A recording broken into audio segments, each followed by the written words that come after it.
In this question, a point P is given on the circumference of the circle of radius r. Chord QR is parallel to the tangent at P. Determine the maximum possible area of triangle PQR.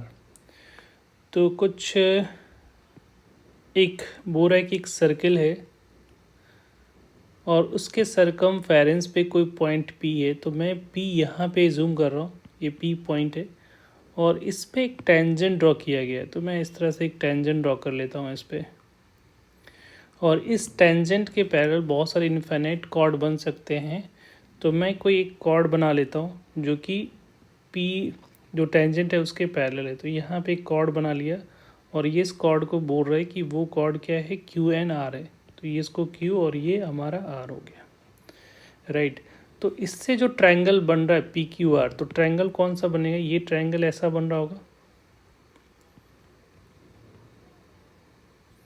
Right. ये triangle PQR, तो इसका area को हम लोग को maximum करना है, ठीक है। तो इसमें देखो एक तो रेडियस है, मान लीजिए ये सेंटर है, तो इसका रेडियस तो फिक्स होगा, ठीक है। अब ये जो है जैसे ये स्लाइड करेगा, जैसे QR जो कॉर्ड है वो अप एंड डाउन कर सकते हैं। तो जब बढ़ो ऊपर नीचे करोगे, ठीक है, तो यहाँ से एक लाइन ऐसा ज्वाइन कर लेते हैं, एक वेरिएबल एज्यूम कर लेते हैं जिस पे ये डिपेंड कर रहा होगा। तो यहाँ से ज्वाइन किया तो, और इसको हम लोग थीटा बोलिए। जैसे थीटा अगर ऊपर जाएगा तो थीटा की वैल्यू छोटी होगी, नीचे होगा तो थीटा की वैल्यू बड़ी होगी। तो जैसे जैसे अगर ऊपर ले जाओगे तो इसका QR का लेंथ जो है वो बड़ा होगा, बट ट्रायंगल का हाइट जो होगा वो डिक्रीज हो रहा होगा, राइट। तो हम लोग को ऐसा कॉम्बिनेशन लेना है, ठीक है। ये हाइट कैसे निकालोगे, तो ये हाइट हमारा जो है ये तो रेडियस है हमारा, और अगर इसको ज्वाइन करोगे तो ये जो है ये अगर इससे पैरेलल है तो इससे ज्वाइन करा तो ये M पॉइंट मान लिया। तो ये दो इक्वल पार्ट में, क्योंकि जो भी इससे जैसे टेंजेंट से पैरेलल परपेंडिकुलर ड्रॉ करोगे तो सेंटर से पास करेगा, ठीक है। और ये कॉर्ड को दो इक्वल पार्ट में डिवाइड हो रहा होगा। ये ज्योमेट्री का प्रॉपर्टीज़ है सर्किल का, ये सेंटर को O बना रहा है। तो हम लोग को हाइट और ये जो है विड्थ में हम लोग को इस तरह से कॉम्बिनेशन, तो देखो ये जो है इसका QR को अगर स्लाइड करोगे तो QR बढ़ेगा तो उसका हाइट घट रहा होगा। ये हाइट क्या है, ये R है, और ये हम लोग थीटा के अकॉर्डिंग निकाल लेंगे। तो यहाँ से अगर ये ट्रायंगल ले लेते हैं कुछ टाइम के लिए, यूजिंग ट्रायंगल QOM से बात कर लेते। तो यहाँ पे अगर QM की बात कर लेते तो QM क्या हो जाएगा, अगर cos थीटा लगाओगे तो QM क्या हो जाएगा, क्योंकि ये तो फिक्स है, ये रेडियस R है, तो QM क्या हो जाएगा, R cos थीटा हो जाएगा, ठीक है। और QM किसके बराबर होगा, QM तो हो गया, हाँ, QM जो होगा वो किसके इक्विवेलेंट होगा, QM जो होगा वो MR के इक्विवेलेंट होगा, राइट, क्योंकि दो इक्वल पार्ट में डिवाइड कर रहा है। उसी तरीके से अगर OM को देख लेते हैं, OM क्योंकि हाइट निकालोगे तो R प्लस OM होगा, तो OM अगर थीटा के अकॉर्डिंग निकालोगे तो OM इज इक्वल टू क्या हो जाएगा, R साइन थीटा हो जाएगा। तो यहाँ से ये निकल गया। अब एरिया निकाल सकते हैं। अब एरिया ऑफ ट्रायंगल अगर देखते हैं, एरिया ऑफ ट्रायंगल PQR देखते हो, तो ये जो है यहाँ से 1/2 बेस क्या हो जाएगा, 2 टाइम्स ऑफ QM हो जाएगा, क्योंकि MR इक्वल है, तो ये 2 टाइम्स 2R cos थीटा हो जाएगा, ठीक है। और या 2 टाइम्स QM लिख देता हूँ, QM, और इनटू हाइट जो होगा वो रेडियस हो जाएगा, वो PM होगा, तो PM हम लोग निकाल लेते हैं। तो 1/2 और ये 2 इंटू R cos थीटा, और PM को क्या लिख सकते हो, R प्लस OM क्या है, R साइन थीटा, राइट। तो ये 2 से 2 कैंसिल आउट हो गया। तो एरिया को हम लोग कैपिटल A से डिनोट कर लेते हैं। तो यहाँ से R बाहर निकाल लिया तो R स्क्वायर, और cos थीटा को अंदर ले जाओ तो cos थीटा, और ये cos theta into sine theta, तो 1/2 से मल्टीप्लाई डिवाइड करोगे तो 1/2 साइन 2 थीटा हो जाएगा, ऐसा हो रहा है। तो एरिया में यहाँ पे देखो रेडियस तो फिक्स है, सर्किल का रेडियस तो चेंज हो नहीं सकता है। तो यहाँ पे एक चीज़ और मेंशन कर देते हैं, यहाँ पे देखो ये एरिया में दो वेरिएबल दिख रहा है, एक R दिख रहा है, एक थीटा वेरिएबल दिख रहा है, ठीक है। बट यहाँ पे सर्किल का लेंथ में सर्किल में कोई चेंजेस नहीं हो रहा है, तो रेडियस तो कांस्टेंट हो जाएगा, रेडियस तो कांस्टेंट हो जाएगा। और यहाँ पे वेरी कौन कर रहा है, थीटा वेरिएबल है। कभी कभी टू वेरिएबल रहता है, तो आपको अगर दोनों वेरी कर रहा था करता, ठीक है, थीटा और आर दोनों वेरी कर रहा होगा, तो उस केस में क्या करना पड़ेगा, आपको सिंगल वेरिएबल में कन्वर्ट करना पड़ेगा, ठीक है। बट यहाँ तो आर कांस्टेंट की तरह बिहेव कर रहा है और थीटा वेरी कर रहा है।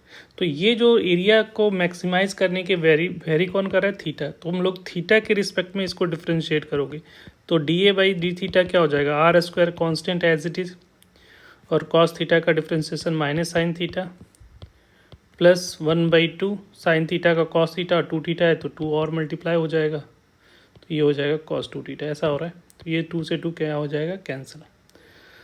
अब इसको क्या करोगे, जीरो से इक्वेट करके क्रिटिकल पॉइंट फाइंड करेंगे। तो जीरो से इक्वेट करा तो आर स्क्वायर तो डिवाइड होके तो ज़ीरो हो जाएगा। तो यहाँ पे क्या दिख रहा है, cos 2 theta is equal to sine theta, right.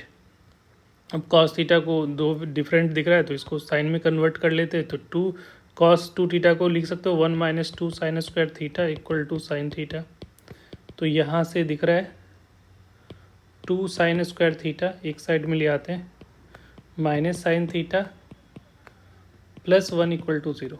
इसको फैक्टराइज करोगे तो 2 साइन स्क्वायर थीटा और यहाँ पे 2 साइन थीटा प्लस 2 टाइम्स, और यहाँ पे प्लस होगा ना क्योंकि इधर जाएगा तो, राइट, हाँ, ये 2 प्लस साइन थीटा ऐसा है, और ये माइनस में आएगा हमारा, इसको इधर ले जा रहे हैं हम लोग, तो ये ऐसा आ रहा है। अब यहाँ पे क्या कर रहे हैं, यहाँ पे देखो ये ऐसा आ रहा है, तो ये 2 cos theta minus sine theta हो, यहाँ पे हो जाएगा -1 इक्वल टू 0। अब इसको कॉमन निकाल सकते हो, तो 2 साइन थीटा कॉमन निकाला तो साइन थीटा प्लस 1, और यहाँ से -1 कॉमन निकाला तो sine theta plus 1 equal to 0। तो यहाँ पे साइन थीटा प्लस 1 और यहाँ पे 2 साइन थीटा -1 इक्वल टू 0। तो यहाँ से आपको दिख रहा होगा कि यहाँ से थीटा की दो वैल्यू आ रही है। तो साइन थीटा की वैल्यू एक तो आ रही है -1 और एक वैल्यू आएगा 1/2। तो -1 का मतलब ये तो पॉसिबल नहीं है, क्योंकि ये एक ट्रायंगल जो बन रहा है वो कैसा परपेंडिकुलर है दो इक्वल पार्ट में, तो ये आइसोसेलेस ट्रायंगल बन रहा होगा। तो आइसोसेलेस ट्रायंगल में ये जो एंगल थीटा जो है वो एब्ट्यूस, जैसे ये जो है 270, -1 का मतलब क्या हुआ 270 डिग्री, ये तो पॉसिबल नहीं है, तो ये नॉट पॉसिबल है। अगर थीटा यहाँ से निकालोगे तो 270 डिग्री, जो कि पॉसिबल नहीं है, ठीक है। तो ये तो नॉट पॉसिबल हो जाएगा, ट्रायंगल में ये एंगल बनेगा ही नहीं। तो ये साइन थीटा की वैल्यू क्या हो जाएगी, तो यहाँ से साइन थीटा की वैल्यू आ रही है 1/2। तो थीटा की वैल्यू निकाल लो, तो थीटा क्या आ जाएगा, थीटा इज इक्वल टू पाई क्या हो जाएगा 6 हो जाएगा। तो मैक्सिमम एरिया क्या हो जाएगा, मैक्सिमम एरिया यहीं पे मिलेगा, ठीक है। तो जो क्रिटिकल पॉइंट पे मिलेगा, तो एरिया को मैक्सिमम करने के लिए मैक्सिमम एरिया जो होगा, maximum area of triangle PQR is equal to क्या हो जाएगा, आर स्क्वायर, और यहाँ पे कॉस 30 डिग्री हो जाएगा, पाई/6 मतलब 30 डिग्री, ये 30 डिग्री के इक्विवेलेंट है, प्लस 1/2, और यहाँ पे साइन 2 थीटा है, देखो इसमें हम लोग वैल्यू पुट कर रहे हैं, तो ये हो जाएगा साइन 60 डिग्री। तो ये जो वैल्यू आ रही है वो आर स्क्वायर, और यहाँ से जो वैल्यू आएगी वो कॉस 30 डिग्री की वैल्यू क्या आ जाएगी, 3√2 √3/2 √3/2 प्लस 1/2 इंटू √3/2 ऐसा आ रहा है। तो यहाँ पे 2√3, तो यहाँ पे क्या आ रहेगा 3√3 ऐसा आ रहा है, डिवाइडेड बाई 4 आर स्क्वायर, ठीक है। तो यहाँ पे मैक्सिमम क्यों हो रहा है, आप चाहो तो इसको क्रॉस चेक करो कि मैक्सिमम है कि मिनिमम, अगर कहीं कन्फ्यूजन हो रहा है तो अगेन इसको डिफ्रेंशिएट करके थीटा की वैल्यू पुट करोगे, तो आपको ये वैल्यू जो मिलेगा वो निगेटिव मिलेगा। तो निगेटिव अगर आएगा डबल डिफ्रेंशिएट करना पड़ेगा, चेक करना पड़ेगा कि मैक्सिमम मिनिमम है। तो एक बार और चाहोगे तो d² ऐसा निकाल के थीटा की वैल्यू चेक कर सकते हो। बट यहाँ पे आपको क्लियरली मैक्सिमम दे रखा है तो मैंने डायरेक्ट मैक्सिमम निकाल लिया। अब चाहो तो क्रॉस वेरीफाई कर सकते हो। अगर यहाँ पे वैल्यू थीटा की वैल्यू π/6 पुट करोगे, अगर ये वैल्यू नेगेटिव आएगी तो ये मैक्सिमम दे रहा है, तो ये वेरीफाई करने के लिए भी बोलता है, तो आपको इस तरह से वेरीफाई करना पड़ेगा। Thank you.